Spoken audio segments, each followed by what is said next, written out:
أعوذ بالله من الشيطان الرجيم. بسم الله الرحمن الرحيم. لا أقسم بيوم القيامة ولا أقسم بالنفس اللوامة. أيحسب الإنسان أن لن نجمع عظامه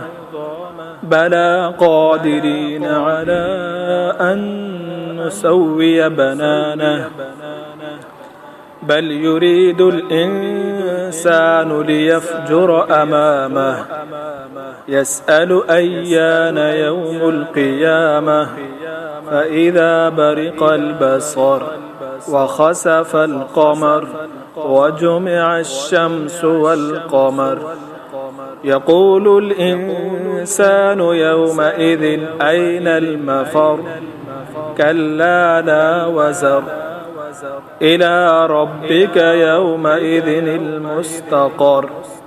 ينبأ الإنسان يومئذ بما قدم وأخر بل الإنسان على نفسه بصيرة ولو ألقى معاذيره لا تحرك به لسانك لتعجل به إن علينا جمعه وقرآنه فإذا قرأناه فاتبع قرآنه ثم إن علينا بيانه كلا بل تحبون العاجلة وتذرون الآخرة وجوه يومئذ ناظرة إلى ربها ناظرة ووجوه يومئذ باسرة تظن أن يفعل بها فاقرة كلا إذا بلغت التراقي وقيل من راق وظن أنه الفراق والتفت الساق بالساق إلى ربك يومئذ المساق فلا صدق ولا صلى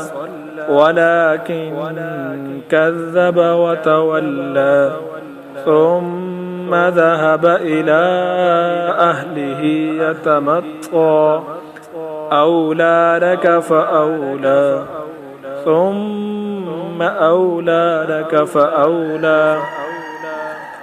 أيحسب الإنسان أن يترك سدى ألم يك نطفة من مني يمنى ثم كان علقة فخلق فسوى فجعل منه الزوجين الذكر والأنثى أليس ذلك بقادر على أن يحيي الموتى